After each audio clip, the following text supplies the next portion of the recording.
Lilia can basically put on that AoE damage for all of them. Yeah. And Kaja's more of a single target pick out. You know what I mean? Look at Arlot and look at Ixia. They got like the hairstyles. What the heck? Yeah, I don't know. I can build off of that too as well, Private. I do feel like 5 seconds till the enemy reaches the battlefield. Smash them. Pause meta. All right, back to what I was saying though. I feel like the Kaja, like it's gonna have to be like played so particular. It's gonna have to like the vision Cold World's gonna have to give and take is just gonna have to be insane. It's not a bad pick. It's just a pick that needs a lot of things to go correctly for it to work. You know what I mean? There's a lot more I feel that needs to be successful for him to be successful than for like Shark on the Tigreal.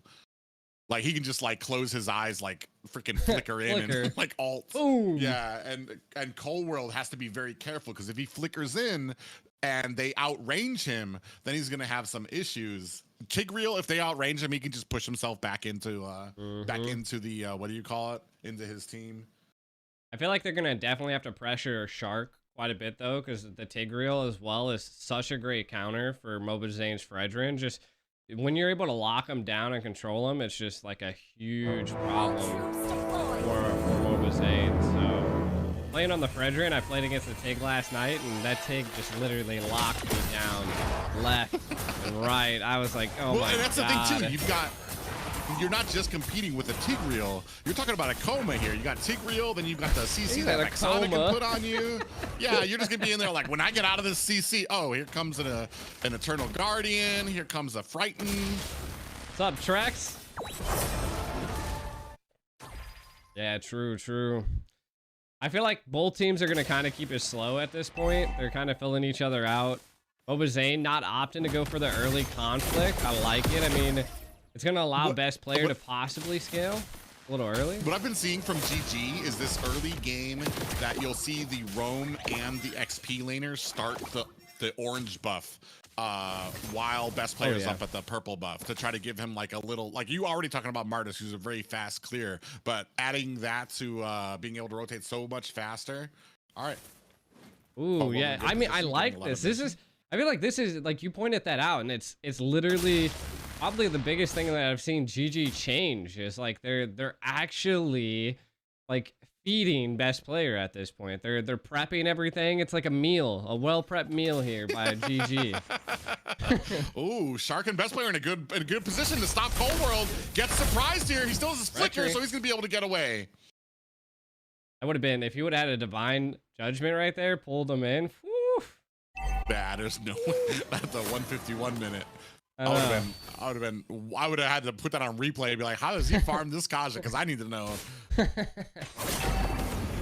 First hurdle, Yeah, first hurdle. You got three players Zane's here. in there.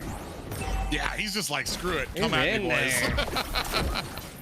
Oh, we do have a 4v3 though. Oh, they're gonna bait down it to out. 10%. Shark with the push and the pop up. Best player gets the first retry. Yo! Clap. Oh no, I'm rooting for BTK. Shit. I just want to say, like, the Tigreal's probably just a little better when it comes to being able to stop Zane from retrying. Like, I don't even know if you can count that as like him getting out retried. He got pushed, then popped up, and it's just, I bet he was slamming that retry button, like, please. Yeah. That's the hard thing, is that Fred just doesn't have like anything to get out of that, and that's why Tig's such a great pick nowadays. Nicolad utilizing the black boots all into GG. First blood. Right into enemy teammates. That's first blood. All right, Cold World giving some vision here. A little bit of a slow out there. BTK kind of falling apart here. They are farming pretty well though, so Four members here. Comes the implosion with the Eternal Guardian. It looks like basic might be done. Gets taken out quickly. Damn, good rotations, GG and this is what I was talking about. Those game of the future like types of rotations. Never a rotation without the back being covered. So they came right from the back, had somebody up in the front. There was nowhere for him to go. Like it's just like 100% securing a kill. is what I think that teams need to like really focus on. And it's not even kills, it's all neutral objectives. Like turrets, just being able to take towers and turrets. Like you have to work together on your team in order to take those objectives. And I just don't see that too often from North America. And I like the prepping from GG. I like the teamwork right now to be able to collide into a tower is pretty big. BTK though, I mean, they're not too bad economically, so they could possibly come back at some point. Again, all it takes is a flip switch. Kind of taking a look at some of the items here. Nothing really out of the ordinary. Defensive items being picked up from everywhere. Elixia almost has that corrosive scythe built already, so I mean, we could, from the side of BTK, they're lacking a little bit of damage here, and I don't know if they're going to want to contest this turtle. Yeah, it's going to be really interesting to see how this goes. Because, I mean, you got Yellow. He's not afraid. He's coming in. Now that tankiness down to about 20%, 10%. And bestplayer gets another turtle, followed by a full barrage, which claims 2 from BTK. What in the world? Shark's implosion was just on another level right there, controlling BTK at the finest. This is rough, but again, I mean, we do see that Basics in swap lanes trying to take as much as he possibly can against FwydChickn up here in the top lane. They are going to lose that bottom tower, and again, I don't know if that was maybe a miscommunication, maybe slow communication, because your EXP should have definitely been down there.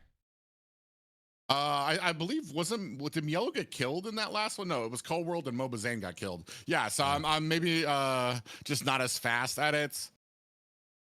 But I mean, maybe that's probably something to say about Zia's rotation too. Directly after the turtle fight, immediately went to the bottom, pushed the tower, got it taken down. Yeah, definitely great control. FwydChickn. Might be getting caught there, and he gets pulled back. Basic with the kill there, and nothing that GG could do there. I like it. It was a good go. I mean, that's where you want to utilize those divine judgments. Right now, they should be, I mean, they could pick on some players. I feel like they need to stop the stride of best player, though. So maybe saving, and Whole World's going to have to, you know, take control of some of the river and not get caught to be able to get eyes on best player. If I was BTK, that would be my game plan, is, you know, take neutral objectives, control the left and right lanes, control the mid lanes, try to get into those awkward bush situations, but just make sure you're not getting caught off guard. So it's like a little bit of a double-edged sword, but sometimes you need those double-edged sword plays in order to flick a switch. My only critique right now is that Mardis is going to start falling off, and we're at about the 6, almost 7-minute mark. We've only gotten 1 tower on the side of GG. So as we start moving later and later into the game, as Lilia's damage becomes like insurmountable, as Fredrin starts to become this tanky monster who can unleash that ultimate, and as we're talking about that, we have 20%, 10%. Mobazane sneaks in and grabs the retry. He's paying for it right now, though, as best player puts him back and forth. FwydChickn in trouble under the tower, finds a death as well. 1-to-1 apiece, but Mobazane showing signs of life, able to sneak in there, grab that retry from best player. Look at that quick rotation once again by Zia. Already loses the turtle, but already taking other neutral objectives like towers when Mobazane falls. Again, I feel like it's coming down to that the Ruby and the Kaja. Can we get a look at some of the items? How's Milo building this this Ruby? Defensive. So I think that could be a little bit of a problem for BTK. They could be lacking some damage, and they're gonna solely have to rely on basic at this point. But he's just not, like, he's not farming like I would like to see. But again, we'll see if that is maybe the decision factor for BTK. For me, it's the usefulness of the Kaja. We've seen him get some of these ganks and some of these pulls, but like I said, I feel like there's better picks that might synergize with this like AoE type of composition they have, where the bombs can go off, where you've got the taunt from Fredrin to get people together. Even basic on the Brody, his abilities can like put the stacks on the multiple people at once for him to be able to get that torn apart memory. Oh, we do have a conceal play. Cold World. Oh, yeah, but Shark he got checked by that bush. Yeah, Shark was in such a clutch location there. And that's just the patience of someone like Shark. Normally we see Shark being a little bit more aggressive when it comes to, you know, vision, control over the map, getting stuff for his team, but you could just see the passive play there was still clutch. I kind of like how Nicolette's setting up these both of the pushes in the mid, kind of keeping control on them. Basic though, kind of a little bit away from his team. We got to keep an eye on that. Now, if I was BTK at this point in this Lord battle, if you could possibly play the Lord dance, I would see if you could possibly take some towers, because right now BTK has no neutral towers taken out yet. And I feel like that is just a tough factor, because GG is able to escape in every scenario. Yeah, and depending on who gets this Lord, especially if it's GG, they're going to have that power to be able to push you back. And you don't have anywhere to run, except for, I want to say mid tower is good. It's going to be pretty fast. We're still waiting on here. Comes in yellow, misses everyone. He's going to be paying for that. A little bit of a pop-up comes from the Lord. Another from Nicolette. Best player finds the Lord. Here is the full barrage on to BTK. Mobazane gets caught. The rest of the team is going to have to disengage.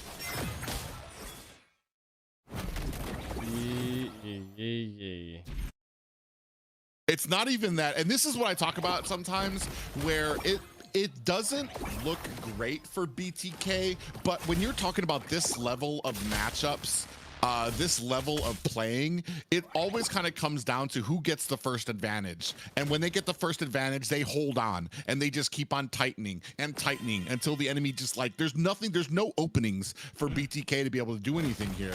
You're basically waiting for Cold World to wait on the enemy to have, oh, we do have a concealed play. Oh, best comes player. in, grabs best player. Is that going to be enough to burst him down though? Look at him still able to mortal coil out of it. Oh no, that has to be the little bit of a gold difference, and probably not even gold. You can just see he's level 14, almost 15, right? Like Mobazane's level 12. Like there's a huge EXP difference between them and him. At 5 levels is gonna be a lot. Oh, big implosion with the full barrage. That takes down 2. Looking for another. Zia, my God. Right now sitting at 3, 0, and 5. What? The Blacklist implosion comes out into the NACT by Shark. The one and only. Sheesh, a 5-man implosion. Yo, this actually might be a wrap. 11 minutes against a team that I suspected would at least hold a little bit of their own against them. Well, and that's why I say, like, it's when it comes to this high level of play, like, it comes down to whoever gets the first advantage in these games a lot of the times, and it's so hard. Until now, we're waiting for full items for both teams. That's the only advantage you're gonna have, is once it gets down to only a team fight. Ooh, one's in there on Shark. Ooh, but a big pushback. Zane! Team not in position to take advantage of that, and they are powerless to do anything but watch as Zane gets taken down. Maybe a little bit of frustration starting the show. I'm watching my chat right now. They're just going crazy. Like they just now seen the Shark implosion, and it's so hilarious because it's like a delayed reaction, and I love it. Man, just GG going ham. But again, I mean, we're looking at it. They're holding their own. They got 1 tower up in the top lane. One more Lord could definitely do BTK in. A little bit of an 8K gold lead, so that definitely could be the nail in the coffin, as we'd like to say. Fred only having a couple defensive items, not even going to attempt to go for the Lord at this point. I just, oh man, BTK, are they going to just turtle up? I mean, they got a lot of defense, but not a lot of attack. Zia right now is sitting at 10K right now. Every single time he unleashes one of the, and that's a good, and he's doing such great opportunity. As soon as Shark goes in with an implosion, immediately full barrage comes out because nobody's gonna be able to charge through that. Oh, we go for a gank here. We're looking for it. Oh, might be in trouble. Big divine judgment lands. Shark goes down. Full barrage is out. Lighting up BTK. Down goes Mobazane. FwydChickn gets taken out as well. That is a 2-for-1 trade. So it's good news for BTK, but they're gonna still have to deal with this Lord. So maybe not as tight from GG when it comes to that Lord push there. They did get out, lose 2, and it's gonna be a successful defense for BTK. I mean, that's the breathing room BTK needed at this point, right? That was huge plays, kinda getting the gold back, allowing them to farm a lot of the minions coming in. They need to make more plays. Look at that. I mean, they got the people advantage. Go for it. Here it is. Oh, best player in trouble. Cold World with the divine judgment classes him. Big barrage comes out from Zia, who is taking names right now. Cold World, Mielo go down there. Zia is unstoppable. 7-0 and 7 right now. Woo-wee, boy is on fire. Zia, a monster in the house, and I mean it kind of attributes that 5-man set that they got last time, but a concealed play by GG. Catches an implosion on, is that Mobazane? Oh yeah. And that's gonna be the big front line for them, and this is probably gonna be unstoppable. Yeah, that's a GG for them. Out comes the little hellos from them. FwydChickn finds a kill. They're just trying to lose them. Oh man. Oof. Victory! Oof. All right, well, GG came to play. Yeah, GG came out. I mean, yeah, I want to say they did as best they could. They just couldn't. It's like there's some of these compositions that really shine in the mid and the late game, but you need to hit that. I've said this a lot of times too. You need to hit that part. Zia so dominant as soon as got that full barrage, was just lighting up the team, and that's why I was saying I wasn't really on board 110% with the Kaja pick, because we didn't. It wasn't really. It was a one-person set, a single target. And I felt like the rest of the team kind of had this like really AoE type of like mindset with all of their picks.